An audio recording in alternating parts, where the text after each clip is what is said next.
स्तोत्रसंहिता 18. कारण मी परमेश्वराचे मार्ग धरून राहिलो, मी आपल्या देवाला सोडण्याची दुष्टाई केली नाही.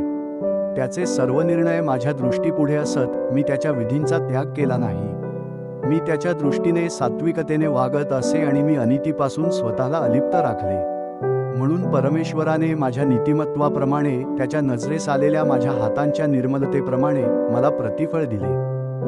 दयावंताशी तू दयेने वागतोस, सात्विकाशी सात्विकतेने वागतोस, शुद्धांशी तू शुद्ध भावनेने वागतोस, कुटिलांशी तू कुटिलतेने वागतोस.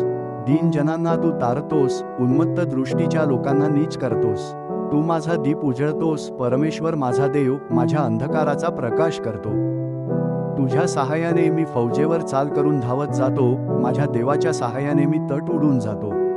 देवाविषयी म्हणाल तर त्याचा मार्ग परिपूर्ण आहे, परमेश्वराचे वचन कसास उतरले आहे, त्यांचा आश्रय करणाऱ्या सर्वांची तो ढाल आहे. परमेश्वरावाचून देव कोण आहे? आमच्या देवाशिवाय दुर्ग कोण आहे?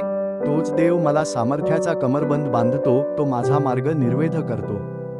तो माझे पाय हरिणींच्या पायांसारखे करतो आणि उंच जागांवर माझी स्थापना करतो.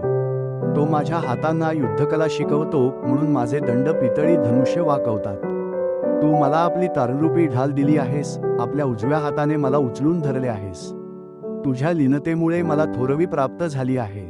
तू माझ्या पावलांसाठी प्रशस्त जागा केली आहेस, माझे पाय घसरले नाहीत. मी आपल्या वैऱ्यांच्या पाठीस लागून त्यांना गाठले आणि त्यांचा नायनाट केल्याशिवाय परत फिरलो नाही. मी त्यांना इतका मार दिला की त्यांना उठता येईना, त्यांना मी पायांखाली तुडवले.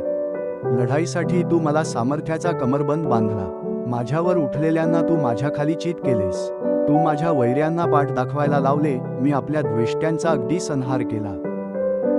हे वचन देव बाप तुम्हाला आशीर्वादित करो. आमेन.